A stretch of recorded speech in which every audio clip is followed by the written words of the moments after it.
everyone. Um, I want to especially welcome you all to today's webinar. It's so awesome to see everyone here. I think we have about 86 people in the chat. And if you can please just type in the chats where you're joining us from, your NAYGN local chapter or the country you're joining us from. Today, we have a special guest in our midst today. He's an expert in the field, um, Darcy Asikan. He currently holds roles in two public uranium companies. He's the Chief Technical Officer for Uranium Royal Corp, and he's also the District Geologist for Uranium Energy Corporation in Saskatoon. He's held both roles since joining the companies in 2017. He's a seasoned geologist with over 25 years of experience in uranium mining. So we're really getting the best today. He started working for Cameco Corporation in 1996. I was barely 2 years old then and held senior roles in the position of a district geologist in 2016. He's also part of an exploration group at Cameco that outlined over 2 million pounds of uranium resources, including Millennium, Fox Lake, and Tamarack deposits. Throughout his career, he has had the opportunity to visit and explore in many of the world top uranium districts. He's very active in mining and in the exploration industry.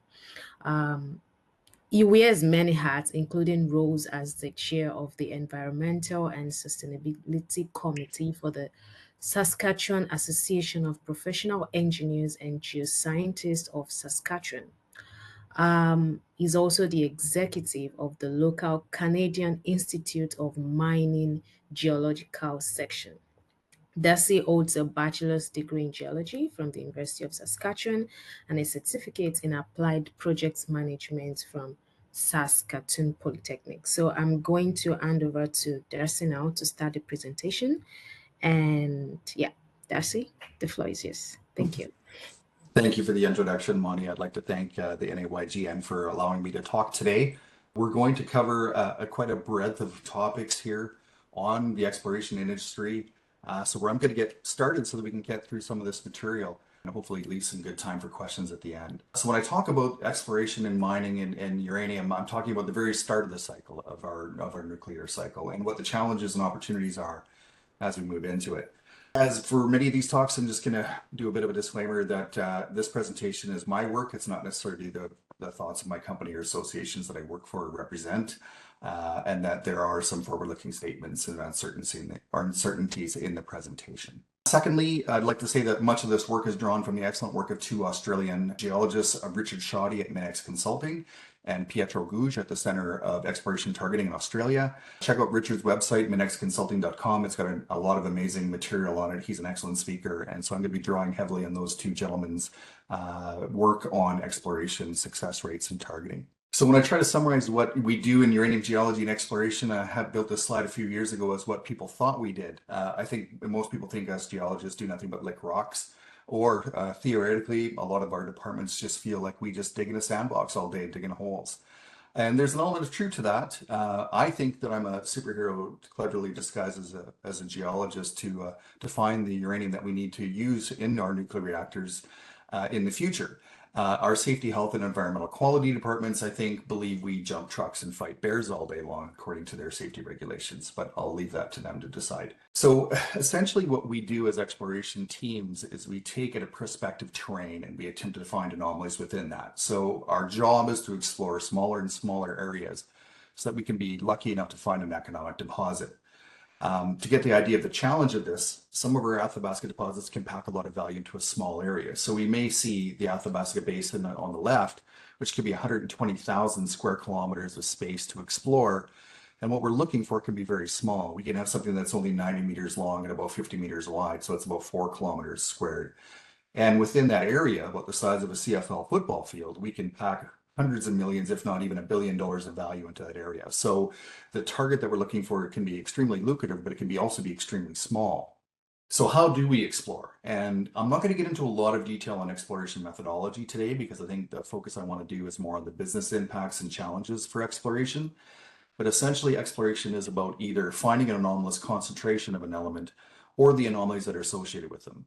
So most exploration methods rely on either observing or measuring the physical characteristics of rock. And we have three primary tools we do that with.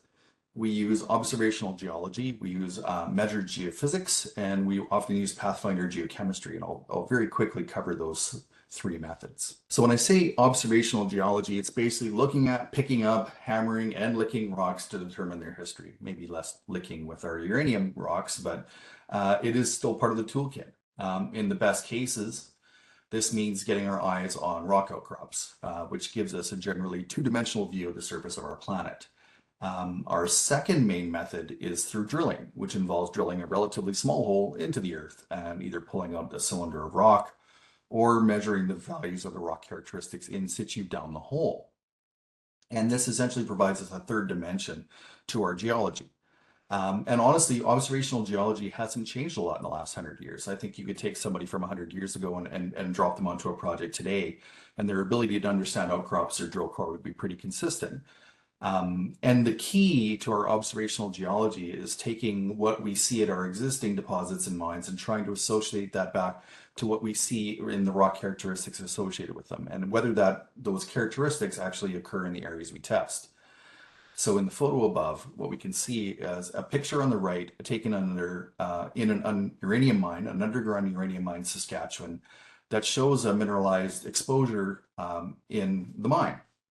And what we can see is reddish and orangish iron oxides surrounded by a clay alteration halo of whitish rock and our black mineral uraninite mineralization in the core.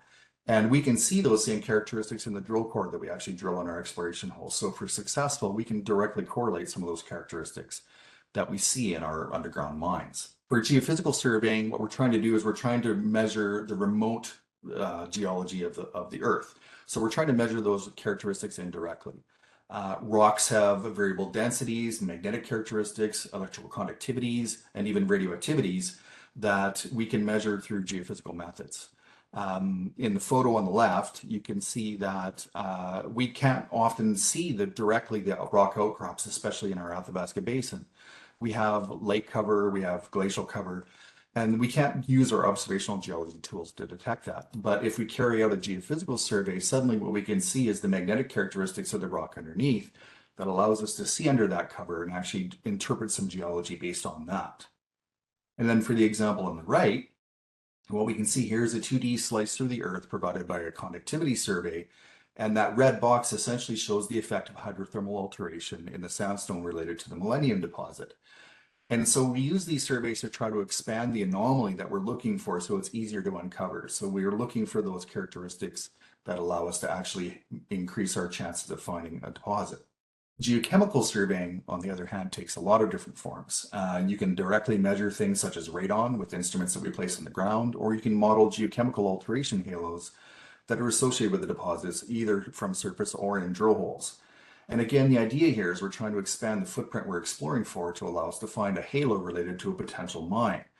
So you can see from this figure from Alex Aubin in 2018 that while the deposit can be relatively small, the alteration associated with that deposit can have different scales. It can be as much as 15 times larger, more directly and intimate with a deposit, to as much as 2,000 times larger for what we see for the effects on a prospective corridor. So it's through these methods that we're trying to detect the smoke instead of necessarily the fire.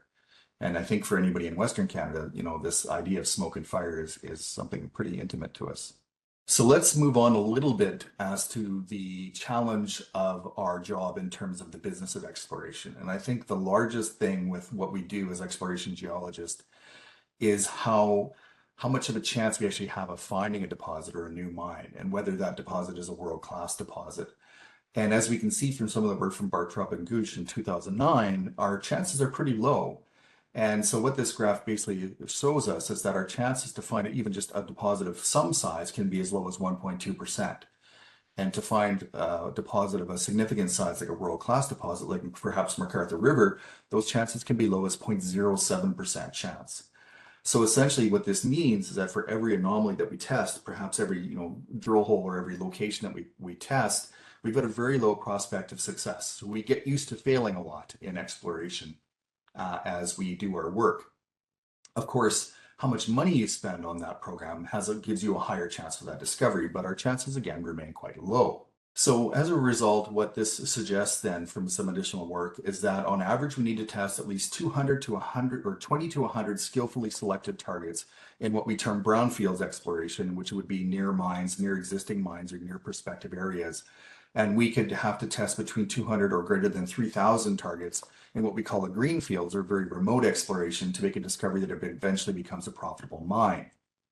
So as a rule of thumb, we might have to drill 200 holes of exploratory drilling to try to find a minor greenfields discovery, which would have an in situ value of about $30 million, whereas we could have to drill as many as 20,000 holes for a major discovery with an in situ value greater than $1 billion.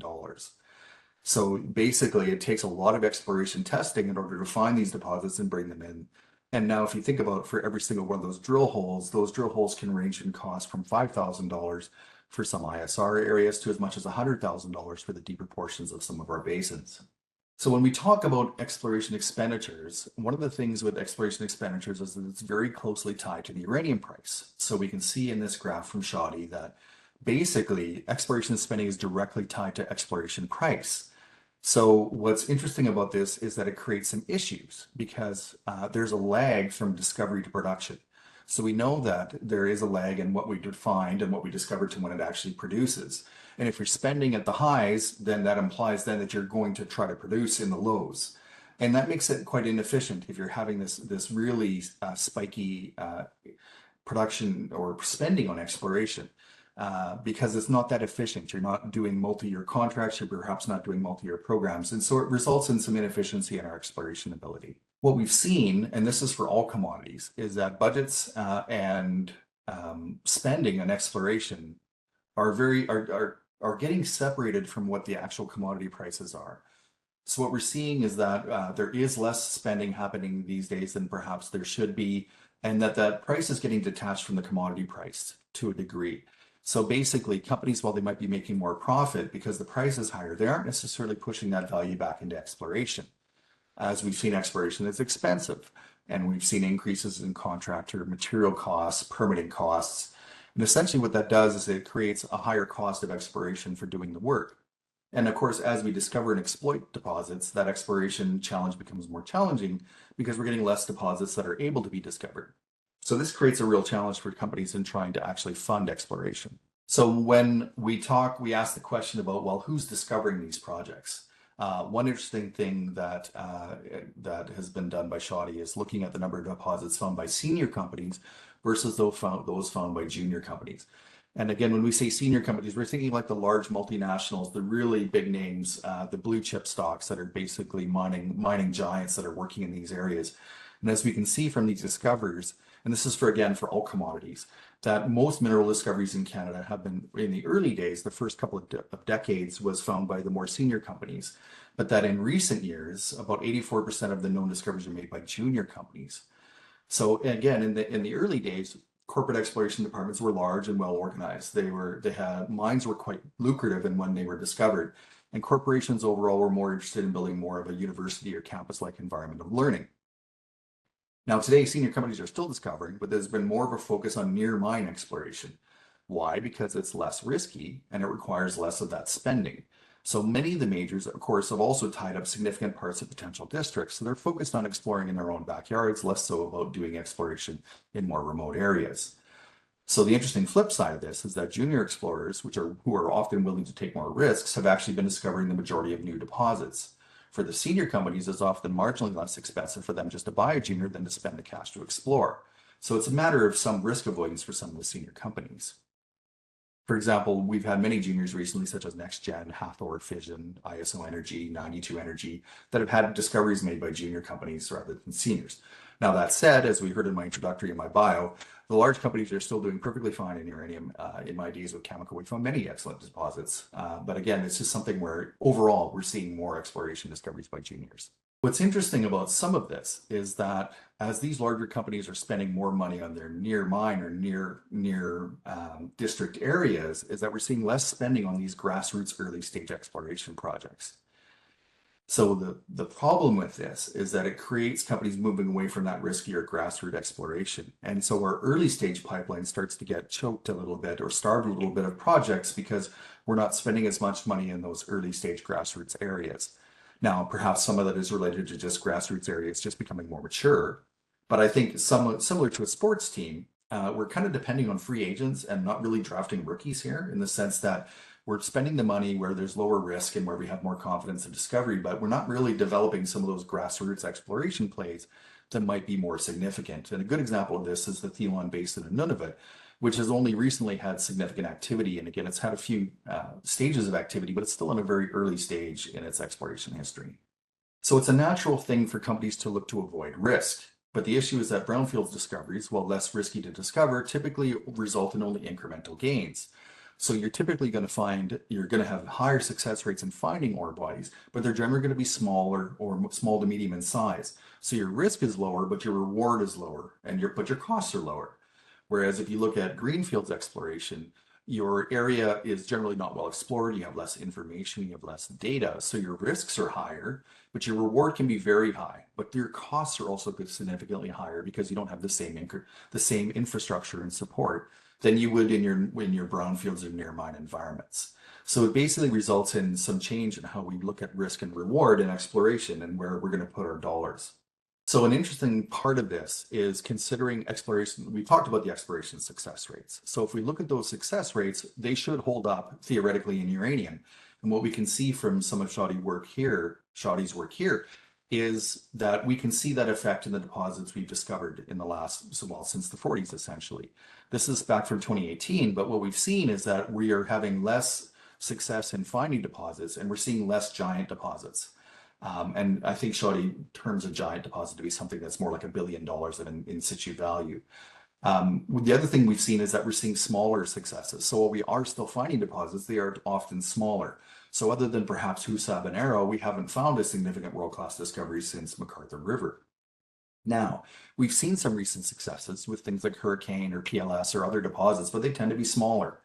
So what's interesting though is that while I say that, exploration teams in uranium are actually finding deposits at a higher rate than other commodities. So it's not that the exploration teams aren't having success, it's just that we're seeing smaller deposits and they're getting harder to find. So the discoveries are declining, but our geologists are actually doing a reasonable degree of trying to find those new areas. Now, how much of that found uranium actually translates into a mine? So essentially, what translates from discovery to mining? What's interesting if we look in the graph on the left is that our exploration expenditures versus mining production suggests that our mine production has stayed fairly consistent through time, which is interesting. We haven't seen really high peaks, really high values on how much uranium we produce. And that's despite having uranium discoveries drop off. So it looks like we would say, well, hey, we got all these mines from before that we haven't even really brought into production, and we should have more than enough to do what we have for what we need. But if we look at the graph on the right, the issue is that for a lot of these deposits, they're not economic, or they're in other conditions that just haven't allowed them to be mined. So what this essentially indicated was that we're only bringing about half of the uranium that we discover into production. And there's a few reasons for that. But part of the reason to a degree is that we need the price support in the uranium price to justify bringing those mines that perhaps at lower grades or more problematic jurisdictions or areas into production. So we have that challenge of needing the price support and actually be able to bring these mines online. But the fact that we're only bringing half of our discovered uranium into production is a large issue. An interesting result or problem with this is that exploration spending has resulted in recent years in actual value destruction. And this is for all commodities, but essentially what's happening is as it's getting more difficult to find mines, and these world-class discoveries are getting more difficult to find, whereas on the left-hand side of the graph where you see our exploration expenditures generally being somewhat on par with what we're doing, but you get those really high bars of estimated value that's spiking the value in what we're discovering, that's providing value. In recent years, it's been less so that we've gotten that bar above the blue line where we're actually creating value. So this is essentially value destruction. We're spending more on exploration than we're actually getting out of the mine that we discover. It's because it's riskier. There's maybe a higher chance of failure. So essentially this results in a couple of things. If you're an investor, you can imagine, are you going to want to invest in a company that spends more money on actually finding finding uranium than it gets back in the revenue on that uranium? The second thing that suggests actually is that the uranium price would have to increase to justify this exploration spending. So we need to have the price support to actually justify that kind of spending in order to actually have those mines be viable afterwards. Those sunk costs, right? We would want to have those equal. Part of this is looking at the size of deposits. And an interesting statistical analysis of this is the application of Zipf's law, which is a natural size frequency distribution using an inverse power law. And essentially what this says is that the larger or more anomalous an item in a natural population, the less common it will be, which is again pretty easy to understand. But the issue with this is that it suggests that 80% of the value of these mines or these areas are actually in 20% of the deposits. So what you can actually do is you can actually peg this particular methodology on the largest deposit in your district, for example, if you would want to do this on Olympic Dam or MacArthur River. And then you can somewhat calculate the statistical chance of having deposit sizes within that line. And essentially what this says is that as we find deposits, especially really large deposits, we're reducing that chance of finding that 80% or that 80% value.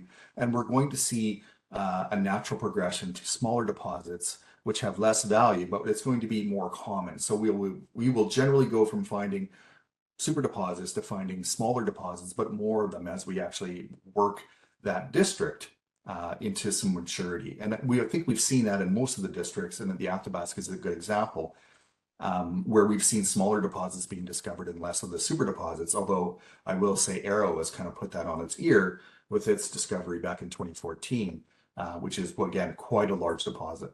So we talked a little bit about the lag from discovery to production. So how long is it? Essentially, from some of the analysis that Shoddy did again here, is that it takes between 10 or 15 years from the discovery of a potential mine to first production. And we can see that there are many deposits that actually take a lot longer than that. So Shoddy was indicating that he forecast that only 30% of uranium deposits by number, not by size, will be developed within 50 years. And only 5% of the deposits found from 2006 to 2015 have turned into a mine within 10 years. So 70% of all deposits that have been mined were mined within 10 years, were mined after 10 years of discovery. And this is a combination of factors. It's price cyclicity, environmental assessment, licensing challenges, engineering and construction challenges, and other factors. MacArthur River took around 7 years from discovery to production, which is actually pretty fast. But if we consider the Arrow deposit, which was discovered in 2014, it still hasn't made it through environmental assessment, although I would say it's probably getting close.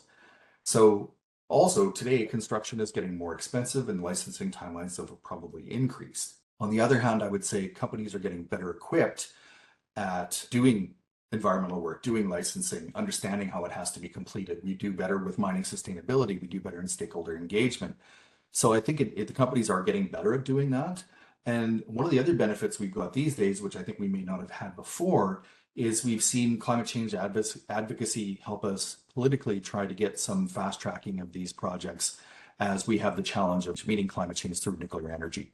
So that's part of it in that the sense that we've got some boost in the terms of political situation and having exploration timelines drop. Okay, so here we see the Red Book summary of planned and prospective mines. And I've overlaid onto this their stage and what stage they're at and what their permitting status is. And you can see we've got quite a few projects that are actually in feasibility stages and that have got permits. For every 1,000 tons you can convert that to around 2.6 million pounds a year production.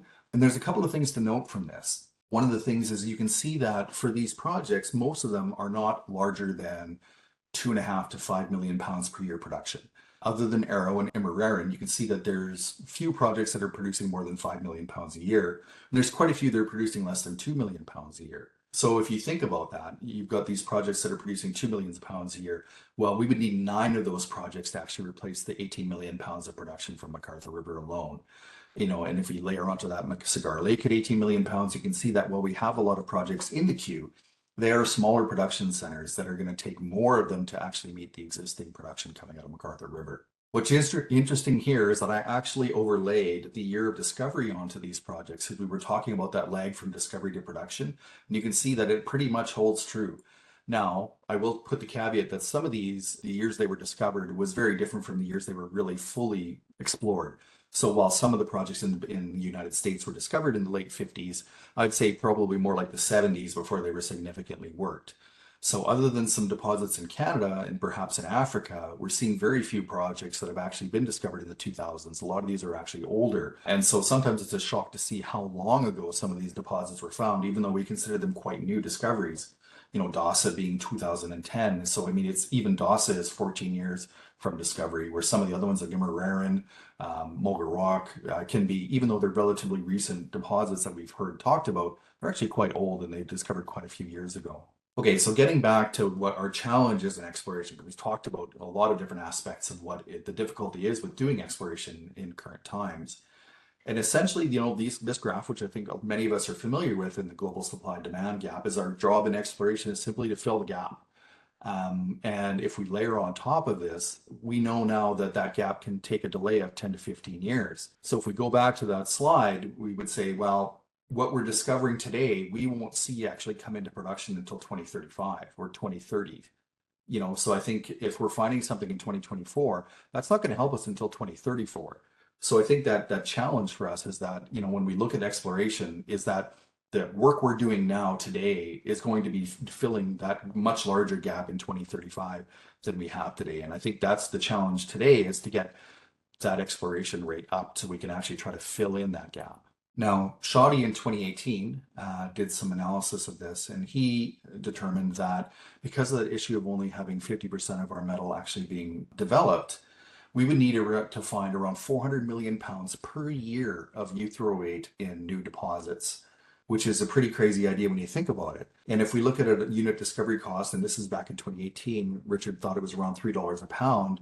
That's essentially spending $1.2 billion a year on uranium exploration to meet that need. And that's on an annual basis. Richard analyzed and said, well, we would need a price of $55 in order to actually convince companies to spend that. So what's interesting is we actually have that level of spending support now, at least in the uranium price. So that price that we have today would suggest that companies are able to actually spend that cash to be able to do the exploration that we would need to do to find the uranium. But are companies actually spending at those rates? I would say we're probably not. And the side note to that is that we have to ask whether we have the capital, the people, the contractors, the technology to actually do that work moving forward, or are we going to have some issues with how we're doing it in order to discover what we need to discover? So if we look at, this is for all commodities, access to capital, we can see that exploration spending, what we have, the money that we raise for companies, it doesn't give the impression that we're actually going to meet those challenges. Because again, we're looking at, for a lot of these base metal financings, we're seeing the number of significant financings dropping in recent years. But I think also a thing to note is that, the values are actually below. They're more what we would have seen back in 2017. It's not giving the impression that we're getting a real strong impetus to actually spend. And so, when we talk about that idea of mining being considered a high risk investment, especially early stage, there's a challenge in that. And often, our mines are between $300 million to even over $1 billion or even $2 billion to develop some of these mines. And so you start saying, well, if commodities are going to be the feeder of our climate change toolkit, are we actually spending or fundraising at levels that we think would support that would actually generate that kind of response in order to do the exploration that we need? And I would say, that's going to be a significant challenge. On top of that, are we going to have enough workers? So here we can see a couple of analysis from the PDAC, which is their Outlook 2023 on their exploration HR report. And what we see is that geological enrollments for students that are in university have dropped significantly over the last decade. And while the graduation isn't not quite as marked, there's still probably a 40% decrease in our students that are in geology these days. And on the graph on the right, what we can see is that unemployment rates for geologists are currently around 1%. So we don't have a large labor force of geologists to actually come in and do the work. we've already drawn almost everybody that's in the workplace or in the workforce existing into current employment. And so we've got that challenge of actually having the staffing levels. And I can say that this graph holds true for geological engineers, for geophysicists, especially geological technicians. And in fact, our drilling companies are starting to see some of those same challenges, although they're not quite as marked. So, we have the challenge that geology is considered a bit of a career that means time away from family and friends, hobbies, city life. So it's a bit of a challenging career. And honestly, we're fighting a little bit against that viewpoint that mining is not environmentally friendly or that it's not socially acceptable as much as it may have been. And again, I think we're maybe going to start to see some of that turn around when people realize that we need commodities, but it still remains a challenge in actually getting people hired on. Now, on top of this, we can layer sustainability challenge and jurisdictional challenges. So if we look at where the existing resources are sitting in the world, and this is from the Red Book, the IAEA Red Book for 2022, we can see that on the left that a lot of these resources, and this is all conventional recoverable resources, sit in some questionable jurisdictions or jurisdictions that we're not sure about either their stability or accessibility. And in Australia, honestly, if we took Olympic Dam out of that picture of conventional uranium resources, it would drop down probably below Canada. So what this suggests is that there's some challenges with us even in terms of where we're producing from or where the resources are sitting. And if we consider Kazakhstan, which again, just yesterday, massively increased its taxation rates, to the coup in Niger, concerns with Russia, the war in Ukraine, whether China is going to be something that they're going to want to keep that uranium for their own uses. And I think that's the case for many state entities. You start to say, well, where are these discoveries going to occur where we're going to be able to explore in safe and stable jurisdictions? So uranium production is already a bit threatened by this, but if you think about it, even where we have questions about uranium production, uranium exploration is going to be layered on top of that. So if we're going to explore for resources and new mines, if we're limited in our jurisdictions, that results in just limited potential for us to actually get more projects into the queue. So if we start looking at this, we start saying, well, if it's not for Canada and Australia, for many of our exploration companies, where are we going to explore? And I think you've seen some move down to South America or Africa, but it's a large concern as to where we're actually going to be able to explore in the future. Another interesting angle on this that I find interesting because I've got a bit of a sustainability background is where mining fits into that web of those global risks. If we look at the 2024 global risks, exploration and mining actually impacts many of these areas. And what's interesting is we start talking about that exploration success rate, we can see how it might actually impact several things. When we talk about disruptions to supply chains or to critical infrastructure, mining has a very big impact in that because we're part of that critical supply chain and critical infrastructure. Natural resource shortages is identified as one of the larger concerns. So again, this is something directly applicable to exploration, and that it's our job to find those natural resources to feed into that. And what's interesting is this has effects on us in the sense that increasing pollution, biodiversity loss, that's something where we tend to get lumped into some of that. And so it naturally occurs in our social license effects. Critical changes to Earth system or extreme weather events. If we have trouble with infrastructure, with mining infrastructure because of climate change effects, that impacts our costs on our mines themselves. And then if you look at the top box in the yellow, interstate violence, terrorist attacks, armed conflicts, those are again limiting our ability to explore and discover new deposits because we've got concerns about political jurisdictions and stability. So it's an interesting angle on that mining actually is both affected by and affects many of the areas that we consider to be some of our largest global risks. Just to wrap up, exploration is a tough business. Our chances of discovery range between 0.07 to 1% for a project, and recent discoveries have generally been fewer and smaller in size. So theoretically, we might need to spend hundreds of millions of dollars, if not billions of dollars a year in uranium exploration to meet our demand. And so that suggests that we need the uranium price support that's going to be required for companies to actually fund that. I would say companies today are very focused on actually bringing the current stage of uranium projects online to meet the demands and to meet the uranium price expectations. But that price support is going to have to remain there for when we actually need to spend the money to explore for the next range of projects. We've learned that it can take 10 to 15 years for a new discovery to actually hit production. So we have to think about exploration almost a decade or more before we actually need that production. So today is the day that we actually should be finding those deposits to meet that production shortfalls when we see that start to happen in 2035. And that the current uranium project pipeline might seem robust, but it's actually could be quite thin, especially considering the difficulty in finding our new mines and some of those geopolitical concerns that we've got in reducing our exploration areas. And along with this, we currently don't have the technical and personal capacity to ramp up to those rates. So we need to find ways to increase university enrollment for geologists, geoscientists, geophysicists. So we have the staffing levels to actually go in. And I would say layered on top of that, we have the concern with actual knowledge transfer, as many of our senior exploration staff are actually in their 60s to 70s, and we've got to be really focused on trying to translate that knowledge to the younger generation, because for those people that were doing their exploration, such as me, that have been working in for 20 or 25 years, we've got another 10 years of work here that we need to focus on transferring that knowledge and experience down to the junior geologists that are going to be working with us.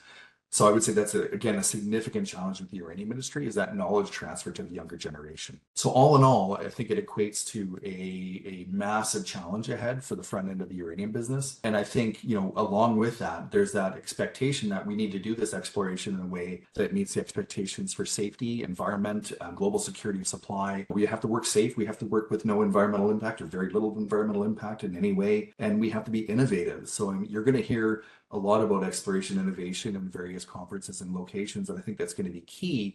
But I don't think it gets away from the fact that, at its base, geology has not changed significantly in 100 years. And while we have a larger toolbox, it still remains that we need to have the people and the personnel and the contractors to do the work. And you still have to do exploration drilling.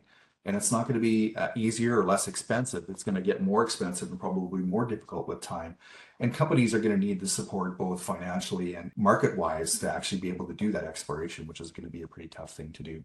So I think that's basically covers everything I've got to say on the topic. I know that was a bit of a blitz of a lot of different aspects and orientations. I saw a few hands go up. So I'm happy to try to answer some questions that people have and see if I can explain some of these a little bit more if we've got some additional expansion required on some of the topics.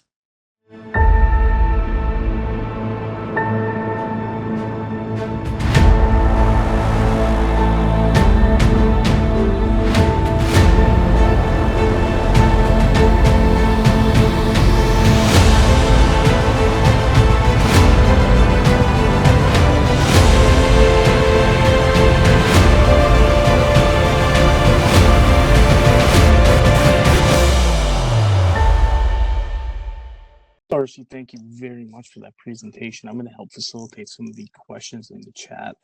Sure. If anybody wants to jump off of mute, you can do that as well. Put your hand up, we'll get to you. But I'll start going down the list as people have written down. So one question that Brian had, it says, do you ever use hyperspectral satellite imagery ever to help identify potential areas? Yeah, absolutely. And I think where that is, it's a really powerful tool where you have the outcrop exposures to do so. I think the challenge with hyperspectral is when we talk about that idea of having your search space, as we get more limited search space, it's a tool that's used for superficial geology where we can actually see the bedrock. And what typically happens is, yes, we can absolutely use that. It will be a toolbox. The challenge is going to be, are we going to find deposits that are shallow at those depths, or where we see those effects of those anomalies at shallow down off depths to be able to discover that? So especially in Australia and Canada, what we're finding is that companies are going to have to explore undercover, a lot more cover. So we're under the glacial cover, and that most of the companies have already done a lot of methodology on the areas with rock outcrops. So absolutely, where if you have outcrop that you have the ability to do that kind of surveying on with hyperspectral, it's an amazing toolkit. And I think you're going to see that used. It's going to be a standard tool in any kind of place where you have outcrop to do it on. Wonderful. Thank you for that. Next question from Tom was, is there work being done to autonomize the drilling rigs? Less so, I would say, in exploration. I would say that's something that's very much a mine site focused effort, and it is definitely happening on the mine site. We are seeing some automation in the sense of having our exploration drill rigs getting safer. So we're seeing a lot more robotic rod handlers and things where we don't. It's basically more to do with safety health than we do with being efficient for exploration. It depends on the location. If you're in a near mine environment where you've got really good infrastructure, that makes perfect sense, because I think you can really set up your drilling patterns and everything. But to actually have a drill rig in a remote location do work, I think there's just too much challenge in understanding the environment, understanding where the rig is going, permit conditions, and honestly, just in terms of having a really robust drill rig and some of the conditions we put them through, that we haven't seen as much change in robotic type drills in the exploration side. It may still happen, but I'd say that's much more of a near mine tool. Understand. Thank you. And I see Josh has his hand up. Josh, if you have a question, go ahead. So I was wondering if you could talk about the carryover between coal mining to uranium mining for personnel skills. Uh, I've got a friend who's in the coal mining industry right now, and he's wondering about how to transition between the fields. Yeah, that's actually a fascinating angle because what's interesting about nuclear power is that um, just from the geology, and this is especially in the United States, a lot of the areas that actually have got significant coal deposits often have significant uranium deposits. It's definitely transferable, but typically the mines are quite different. And I'm going to take a North American focus here. Most coal mines are large open pit operations, whereas most uranium in Saskatchewan or uranium in the US is typically underground mines or ISR amenable mines. So absolutely, but I would say, when it comes to actually transferring that knowledge and experience, understanding what it's like to work in mining and actually having those skill sets is absolutely transferable. And honestly, with the challenge of staffing up projects in uranium, we're going to need as much help as we can get. I've repeatedly heard within exploration groups that discussion of saying, and Wyoming is an excellent example where we say, we want to transition some of these states away from coal because of the environmental concerns or climate change concerns with them. And nuclear is a very obvious solution to that.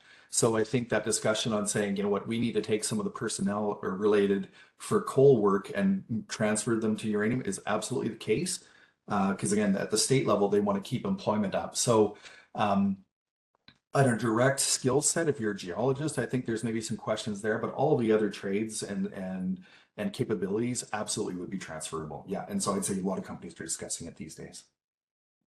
Great. Was there any economic incentives in the IRA to try and transition any of that mining, or really just increase the amount of uranium mining within the U.S.?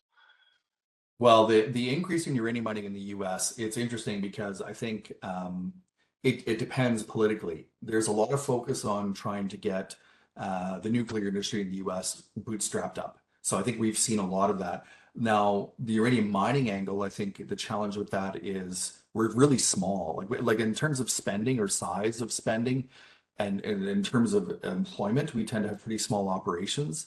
And so, I think there's been more of a focus on conversion and on nuclear power probably than we've seen in the mining specifically. But I think the biggest challenge in the US for mining is simply that it's been low for so long. Like I don't think we've seen significant mining in the US for well over a decade. The companies are focused on getting the existing production centers back into production. So you would have heard that from Uranium Energy Corp and from Energy Fuels, where they're trying to get some of their existing mines up and running again, the ones that have been mothballed or put aside for production.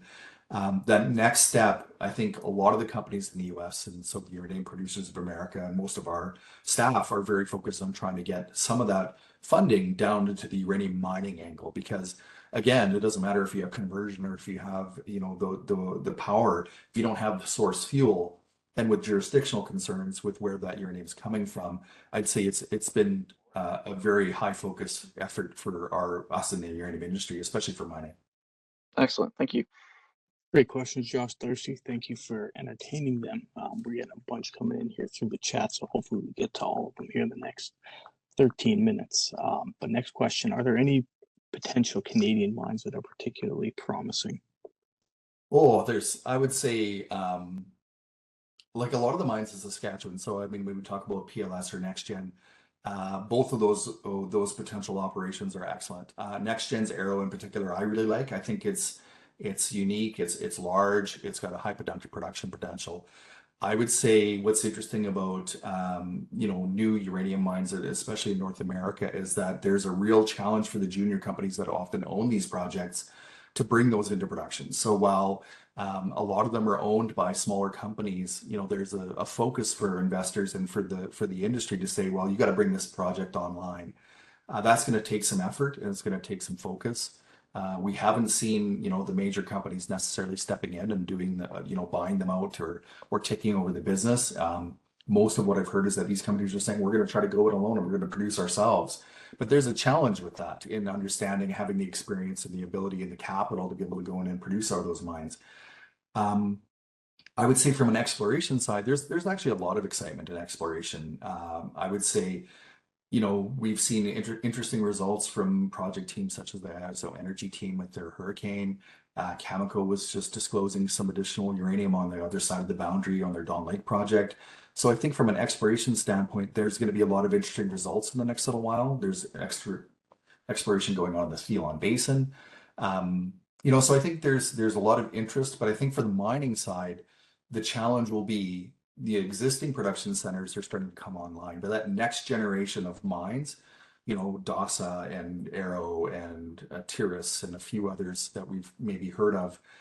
The challenge is whether these junior companies can actually bring them online efficiently and quickly.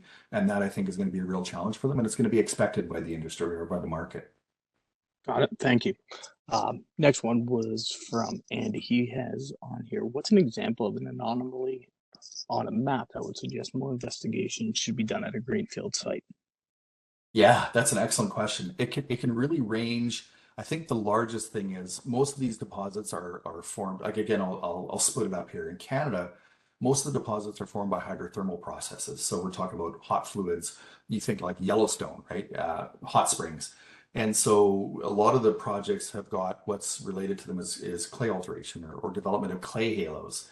But when you get these large hydrothermal cells, they generate a lot of hot water. They move a lot of chemical. They move a lot of elements around. And so what you'll do is you'll generate large clay halos, or you'll generate large uranium halos, where you can actually detect on the ppm level uranium levels that are higher than they would be expected. As a part of that, probably the biggest toolkit that we have, at least in Saskatchewan, is when these hydrothermal cells alter the rock, they change their densities or they change their electromagnetic characteristics. So they might actually become more conductive because they may have more water or they may have more pore space. And so we'll usually use either conductivity or gravity surveys to measure the density or electrical conductivity of a rock to try to detect those hydrothermal alteration changes. In the US, I think the deposits are younger and they're not quite as dynamic in terms of the temperature, but for those deposits, a lot of it is based on observational geology. So you're basically extending known geology. It's a little more passive as system, so I think it's not used in the same way, but you're still using some of the same technologies for that. Perfect. I'm going to combine the next two questions kind of into one. So the first part of it says, how has geopolitics, changes in the acceptability of Russian uranium shifted the cost curve? And with that, and the expansion of nuclear, is there sufficient uranium to power all reactors, new and old, for the next 50 to 100 years? And at what point do we expect nuclear power plant operation challenges due to availability or price of fuel? Well, that's an excellent question. That's a big question. It's interesting because what's fascinating about uranium is I think it's one of the most common elements of the Earth's crust. So uranium is everywhere. Like uranium is not rare at all. And so what it comes down to is that question of saying, well, at what price point does that economics make sense? So I mean, the challenge to that answer really is to say, do we have enough uranium? I'd say yes, we have enough uranium. But there's the caveat to that to say that we have enough that could be exploited if we have the people and personnel and money to do so. You sit there and think about things like Tesla or wanting to go to the Mars or something like that. You'd say, well, you know what? If you throw enough money at it, if you want to go to the moon, you can do it with enough spending. And I think exploration in uranium is kind of like that in the sense that there's uranium everywhere. You can pull uranium out of seawater if the price is high enough, and be successful at it. So I think that question of where that uranium price versus production, really how that changes and how that is dynamic over time is going to be is a great question. And I didn't get too much into the jurisdictional questions because it's kind of a whole nother topic. But when you start looking at a lot of uranium currently is state owned. So how that changes things is in terms of if you're a state-owned entity, you can spend a lot more money on finding uranium than maybe what it would be worth market-wise. So it starts getting a disconnect from the market prices for uranium versus strategic requirements. So countries will start to spend money at a much higher rate or at much more I would say questionably commercial rate because they've got a strategic concern. So if you start looking at that angle, I think if a country says, this is a strategic mineral that we need due to our power needs, then we would say, okay, well, we'll spend whatever it takes to get the uranium out of the ground. And then it really comes down to questions of availability and size, right? I mean, at a certain level, the size of your mining activities, you've got to be concerned with impacts. What's great about the Saskatchewan deposits, I think, is that they're such high grades with such a small footprint. So you have that benefit of not having as much impact for the pounds that you get out. But at some point, it's just a matter of cost where the price will have to come up to the point where you start producing uranium however you can get it. So it's not a matter of not having enough. It's a matter of how do you actually get it out and produced in a way that's going to be acceptable socially and politically, right? Yeah, absolutely. And so it looks like we have a couple minutes left, so we have a couple more questions that we'll try to get through. We won't be able to get everybody's answered. But how much uranium is being utilized in a typical CANDU 6 annually?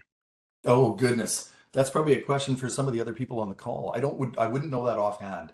Um, I mean, I know for some of the light water reactors, you're probably talking about needing millions of pounds of uranium for a reload. And I think those reloads are every 3 years. Again, I'm sure there are people that would be able to better answer this question on the call. So I don't know if I've got the capacity or capability of answering that intelligently. That's fine. That's not a problem. So I think we have one good question in here that we could kind of wrap up with, and then turn it back over to Moni to finish up the webinar. So, Sure. what 3 big takeaways would you want the audience to have taken away from your presentation? I think the big thing would be just to understand that, what we do in exploration is really important because it's what feeds the entire pipeline. And that you have to be really forward thinking. So, if you're a company, you got to be thinking about, that 10 to 15 year timeline, and that it's going to take some significant support and the people to do that exploration. So, I mean, exploration teams tend to be very minimized within a mine group often because they're not the ones that make the money, they're the ones that spend it. So the challenge is you have an exploration group that could be spending hundreds of millions of dollars and never make a penny because they haven't found a deposit. So it starts to look like you're just shoveling money into a furnace, but it's what is required to find that next stage of exploration, that next stage of deposits. So just be aware that there is a delay to production and it's real, and that you need to support those early stage, especially the greenfields exploration, which is not easy to do and often uncomfortable to do in order to actually feed that pipeline for future production. Well, Darcy, I want to thank you on behalf of all of our attendees today and NAYGN. It was a fantastic presentation and webinar. Unfortunately, we're just about at time here, and there's a lot more questions that want to be asked, and I'm sure people want to engage more. So we'll definitely be able to facilitate any other questions that they may have. Try to link them up with you and kind of go from there. So, well, we covered a lot, and there's a lot of questions that are wrapped up in that whole discussion. So I'm glad it was good for everybody. I enjoyed presenting. Like I said, it's a very broad topic, and I could probably do many talks on the various different aspects. So absolutely. Well, again, thank you on behalf of all of us, and to everyone that's still on the call. I hope you guys enjoyed it and took something away from this webinar on uranium mining. Awesome. Thank you so much, everyone, for joining. Thanks, Justin. Thanks, Darcy. This was really great with lots of key takeaways, and it's been really engaging. well, Thanks thank for you for having me. everything.